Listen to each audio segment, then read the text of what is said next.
ये है class 8th की एनसीईआरटी। अब इसमें ये क्वेश्चन दिया हुआ है, तो ये जैसे कि इसमें ये दिया हुआ है कॉपर सल्फेट CuSO4 जिंक, यानी कि ये 5 रिएक्शन दी गई है और इनमें ये पूछ रहा है कि कौन सी रिएक्शन होगी और कौन सी रिएक्शन नहीं होगी। तो इसको जानने के लिए हमें सक्रियता श्रेणी का पता होना चाहिए। सक्रियता श्रेणी क्या होती है कि कौन इसके अंदर है ना, एक तरीके से जो कौन सा धातु या तत्व है ना, वो किसी भी रिएक्शन से किसी अन्य तत्व को रिप्लेस कर सकता है, उसके बेस्ट पर उसकी सक्रियता के आधार पर दी गई है। यानी कि ये श्रेणी होती है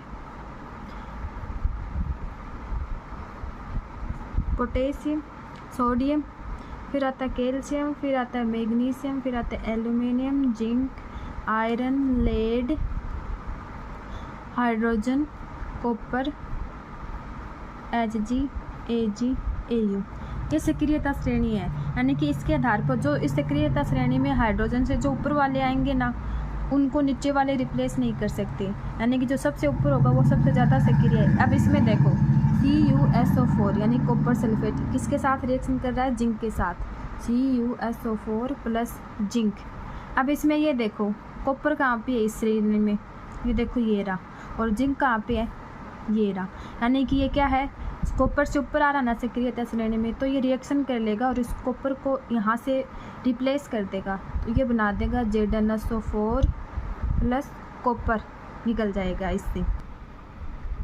अब सक्रियता श्रेणी में ये देखो कॉपर नीचे है, जिंक ऊपर है, तो जिंक कॉपर को रिप्लेस कर देगा और ZnSO4 बना देगा, यानी कि जिंक सल्फेट। कॉपर निकल जाएगा तो ये रिएक्शन हो जाएगी।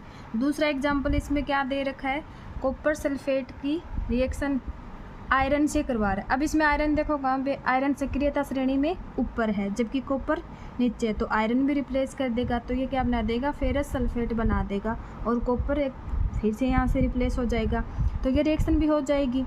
अब इसके अंदर ये दे रखा है ZnSO4 यानी जिंक सल्फेट की कॉपर से रिएक्शन करवा रहा है। अब सक्रियता श्रेणी में देखो जिंक ऊपर है नीचे, कॉपर से जिंक, तो ये रहा, ये कॉपर रहा, तो ऊपर है ना, तो इसको ये रिप्लेस नहीं करेगा, कॉपर नहीं कर पाएगा। क्यों? क्योंकि इसके पास इतनी कैपेसिटी नहीं है सक्रियता श्रेणी के अकॉर्डिंग, इसलिए ये रिएक्शन आगे संभव नहीं होगी।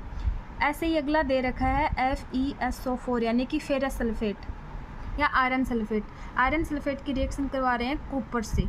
अब ये देखो आयरन से भी कॉपर नीचे है, यानी कॉपर सक्रियता श्रेणी में नीचे है और इससे ऊपर आयरन है, तो इसलिए ये रिएक्शन भी नहीं होगी संभव। ऐसे ही अगली रिएक्शन क्या है, ZnSO4 उसकी रिएक्शन किससे करवा रहे हैं? आयरन से। अब देखो ये रिएक्शन होगी या नहीं होगी। अब देखो सक्रियता श्रेणी में जिंक कहाँ है? ऊपर। आयरन कहाँ है? नीचे। यानी कि आयरन जिंक को रिप्लेस कर सकता है क्या? नहीं कर सकता, तो यानी ये रिएक्शन भी नहीं होगी। इसलिए अब इस बुक में देखो इस रिएक्शन के आधार पर जो मैंने आपको बताई है ना, उसके आधार पर बोल रखा है कि इनकी तो रिएक्शन हो जाएगी जबकि इनकी रिएक्शन नहीं होगी, इन तीनों की, यानी कि इनमें कोई परिवर्तन नहीं होगा। आगे रिएक्शन ही नहीं होगी तो परिवर्तन कैसे होगा? ऐसी रिएक्शन जिसमें कोई एक तत्व है दूसरे तत्व को विस्थापित कर देता है, रिप्लेस कर देता है, उसको हम विस्थापन रिएक्शन बोलते हैं। Okay, thank you.